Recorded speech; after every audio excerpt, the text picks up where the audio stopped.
Today, our topic is using the right drywall compounds in the right areas. Very important and very misunderstood in most hardwares and lumber yards that I've been to. So, hey, please join us today.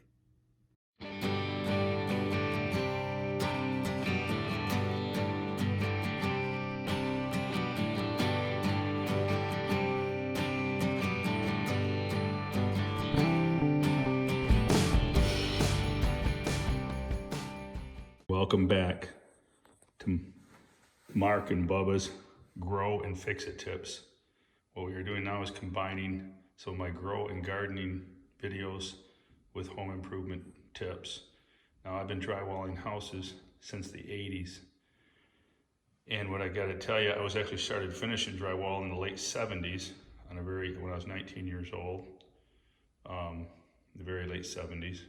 Anyhow, what I have learned over the course of years, is that a lot of the products, they will claim do things that really, I guess they'll do it if everything's ideal conditions, but typically you're not under ideal conditions.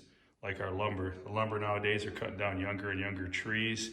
The wood's not as mature as it was back in the 70s. So you have more movement in houses. As they dry and settle, you'll end up with more movement in the houses. So with that being said, looking at this +3 mud, versatile for all joint finishing steps. I prefer myself to tape my stuff in easy sand, or to buy the green lid mud. It has a green lid, actually has glue in it. It's old school, but it has glue in it. You'll get much less cracking. I know a lot of the guys nowadays are not concerned with it cracking. They figure it's going to stay good until the check clears. Once the check clears, they're off the job site. They don't have any concerns. But hey, I'm concerned. I like to give my customers a little bit of a warranty. So I like to tape in the Easy Sand 20s. They also come in a 90 minute. The 20 stands for how fast it hardens. It'll harden out in about 20 minutes once you mix the pan up. They also make a 45, they make a 90. I believe you can even still get maybe a 150 and 300. So I also like to put this in my corner beads, because this mud is not as strong. The pre-mixed muds is not as strong as the powder muds. Therefore, I like to run my tape and my gaps. I like to fill them with the stronger mud, and then come back and use this as more of a topping. This to me is more of a topping type mud. Also for setting your tapes, even though I read the instructions, and the instructions on here do say that you can use any type of joint setting, I don't believe that. I believe that for using this fiberglass mesh, which is I think only good on flat surfaces, I would never use it in a corner. The paper tape makes a much better corner, nice sharper corner. But when you bed in this, you need to bed this in with bag muds, not pre-mixed muds. I have torn a lot of this out.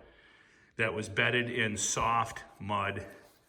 This is much softer, easier to sand. That's why to me it's more of a topping. This here is for your strength areas, corner bead, taping, gap filling. All right, butt joints, areas likely to crack. So there you go, there you have it. It's my old school version of what these products should do.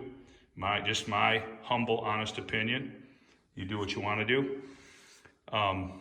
But also want to ask you, hey, if you liked my videos, if you like this information, if you're new, you find it informative, please subscribe. Click on your notifications and subscribe to my channel, and stay tuned for future videos. I'm going to link this video back to Clay Garden Cure, where I use Dairy Dew products to bust up my neighbor's clay in her garden. And stay tuned this spring, we're going to have videos in Dawn's garden. And in that, we're going to have videos of how her plants are doing in comparison to how when she was growing in hard clay. Now she's going to be growing in beautiful Dairy Dew soil mixed with her clay. But I'll link this back to that video. Check it out. And I tell you what, if you want, comment on this video below. Share this video. And in your comment, tell me where you shared it, and you'll be entered into our next seed giveaway. I'm going to give away seeds all spring. Giant pumpkin seeds, giant watermelon seeds. I'm going to have some world record tomato seeds from the 9-pound Steve Marley pork chop tomato. I'm gonna give away some world record seeds. I also have some 2261 Schmidt seeds from Wisconsin, the second largest pumpkin ever grown in Wisconsin. That's right, 2,261 pound pumpkin seeds I'm gonna give away to commenters. Just share my videos, comment below where you shared them, and you are entered. There'll be a drawing every Sunday this spring until I run out of seeds or run out of videos. But join us at worldwidegiantgrowers.com. Mark and Bubba's Grow and Fix It Tips. All right, man, keep them growing. We'll talk to you soon.